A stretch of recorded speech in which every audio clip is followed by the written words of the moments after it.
ভাবুন তো, এমন একটি দোয়ার কথা যা আপনার শরীরের রোগ সারাতে পারে, আপনার অভাব দূর করতে পারে এবং যার উত্তর স্বয়ং আল্লাহ তাআলা সরাসরি দেন। আমরা প্রতিদিন নামাজে এই সূরাটি পড়ি, কিন্তু এর ভেতরে থাকা বিস্ময়কর ফজিলত সম্পর্কে আমরা কয়জন জানি? খুব সাধারণ কিছু হাদিস আর বাস্তব ঘটনাগুলো বুঝলেই কিন্তু আমরা এই রহস্যের সমাধান পেয়ে যেতে পারি। চলুন দেখিনি সেই সহজ বিষয়গুলো কি কি। নবীজি সাল্লাল্লাহু আলাইহি ওয়াসাল্লাম বলেছেন, আল্লাহ তাআলা নামাজকে অর্থাৎ সূরা ফাতিহাকে তার এবং তার বান্দার মাঝে দুই ভাগে ভাগ করেছেন। আপনি যখন বলেন আলহামদুলিল্লাহি রব্বিল আলামিন, তখন স্বয়ং আল্লাহ উত্তর দেন, আমার বান্দা আমার প্রশংসা করল।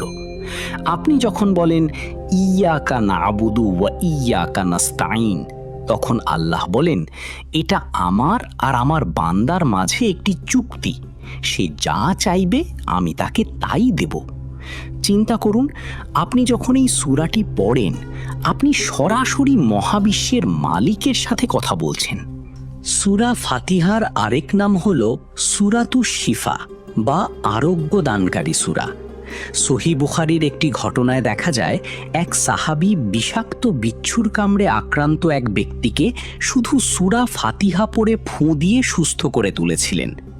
নবীজি সাল্লাল্লাহু আলাইহি ওয়াসাল্লাম এই ঘটনা শুনে অবাক হয়ে বলেছিলেন, তুমি জানলে কি করে যে এটি দিয়ে ঝাড়ফুঁক করা যায়? অর্থাৎ আপনার মনে যদি দৃঢ় বিশ্বাস থাকে, তবে যে কোনো কঠিন রোগ বা মানসিক অশান্তিতে সূরা ফাতিহা পড়ে পানিতে ফুঁ দিয়ে পান করলে আল্লাহ আপনাকে সুস্থতা দান করবেন। কেন এই সূরাটি এত শক্তিশালী? কারণ এর ভেতরে আমরা আল্লাহর কাছে সহজ সরল পথের হেদায়েত চাই। এটি এমন এক সূরা যা ছাড়া নামাজই হয় না। জীবনের যে কোনো কঠিন মোড়ে দাঁড়িয়ে যদি আপনি মনোযোগ দিয়ে সূরা ফাতিহা পড়েন, তবে আপনার ভেতরের অস্থিরতা কমে যাবে। এটি অভাব দূর করে এবং বরকত বাড়াতে সাহায্য করে। বড় বড় আলেমগণ বলেন, আপনি যদি কোনো কিছু আল্লাহর কাছে চাইতে চান, তবে সূরা ফাতিহা পড়ে দোয়া করুন, আল্লাহ আপনার মনের আশা পূরণ করবেন ইনশাআল্লাহ। সহজ কথা হলো, সূরা ফাতিহা হলো আমাদের জীবনের শ্রেষ্ঠ উপহার।